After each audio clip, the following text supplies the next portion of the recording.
بسم اللہ الرحمن الرحیم۔ معزز خواتین حضرات، السلام علیکم ورحمۃ اللہ وبرکاتہ۔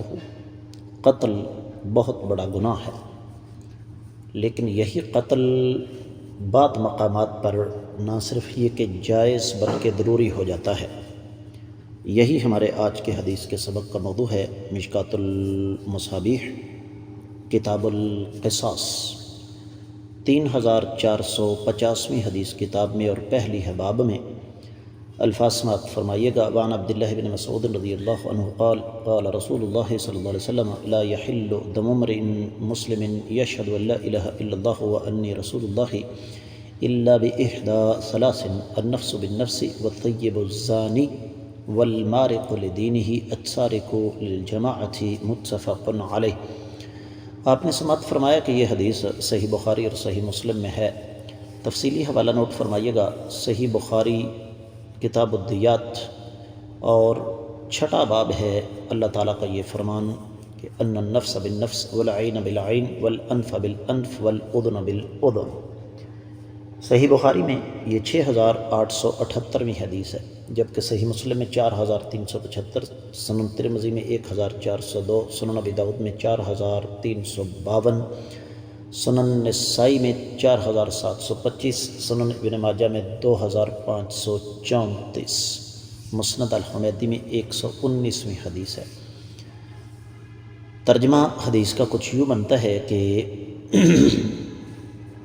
سیدنا عبداللہ بن مسعود رضی اللہ تعالیٰ عنہ سے روایت ہے کہ نبی کریم صلی اللہ علیہ وسلم نے ارشاد فرمایا، کسی مسلمان کا خون حلال نہیں، ایسا مسلمان جو اس بات کی گواہی دیتا ہے کہ اللہ ہی معبود برحق ہیں اور محمد صلی اللہ علیہ وسلم اللہ کے رسول ہیں، سوائے 3 شکلوں کے: جان کو جان کے بدلے قصاص کے طور پر قتل کیا جائے، 1، شادی شدہ زانی کو رجم کر کے قتل کر دیا جائے، 2، اور مرتد دین اسلام سے نکل جانے والا، مسلمانوں کی جماعت کو چھوڑنے والا، اس کو قتل کیا جائے۔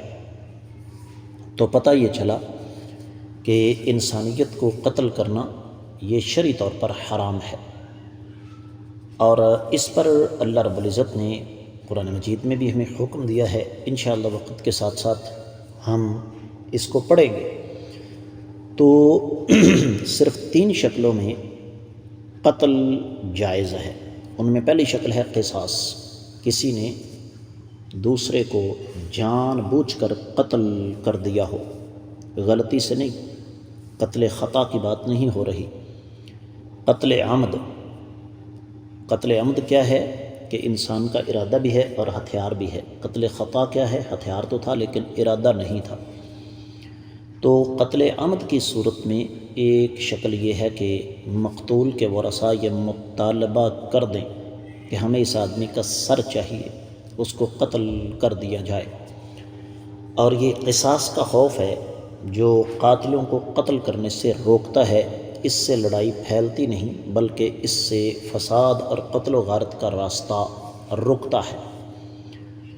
دوسری شکل یہ ہے کہ شادی شدہ زانی، اس بارے میں کوئی وضاحت کی ضرورت نہیں ہے کہ جب کسی مرد یا عورت کے پاس اپنے جذبات کی تسکین کا جائز اور حلال راستہ موجود ہو، پھر وہ غلط راستہ کیوں اختیار کریں۔ اور تیسری شکل ہے مرتد، کوئی انسان دائرہ اسلام کو چھوڑ دیتا ہے، مرتد ہو جاتا ہے، تو اس کو قتل کیا جائے گا۔ اس کے علاوہ کسی بھی شکل میں کسی کو قتل کرنا جائز نہیں، اور یہ 3 حدود بھی حکومت لگائے گی۔ امید ہے کہ آپ کو سمجھ آ گئی ہوگی۔